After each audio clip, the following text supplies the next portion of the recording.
Teams of volunteers spent the day canvassing Chattanooga to find out how many people experience homelessness in our area. The survey is conducted by the Chattanooga Regional Homeless Coalition. Channel 3's Tim Pham went along with volunteers for the count. It's a story you'll see only on 3. Dozens of volunteers spread across the city searching for people who are homeless to learn more about the local population and help them find resources in the community.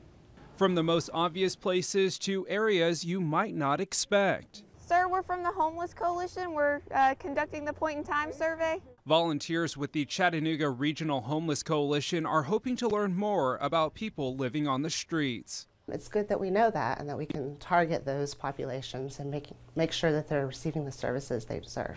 Executive Director Wendy Winters says the nonprofit advocates for the homeless and service providers. The point-in-time count is needed for federal funding and to know who they are serving because tracking can be difficult. We have an idea of those that are sheltered, but those that are unsheltered, that's what we really need to know about who's out there. In Highland Park, volunteers found a couple living tucked away in the woods. How many adults and children are here in your household? Volunteers gather basic information and find out if anyone needs help. And see if there's any mental health issues, any substance abuse issues, any traumatic brain injury issues to be mindful of. In 2018, the survey found more than 600 people in Chattanooga, up slightly from the previous year, though Winters says they have seen a significant increase in chronic homelessness.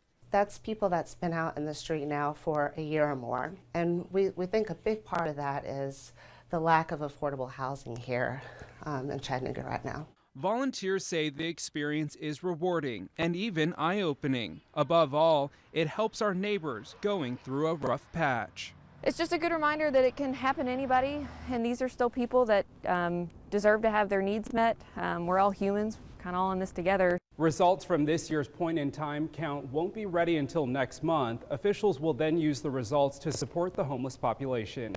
In the studio, I'm Tim Pham, Channel 3 Eyewitness News.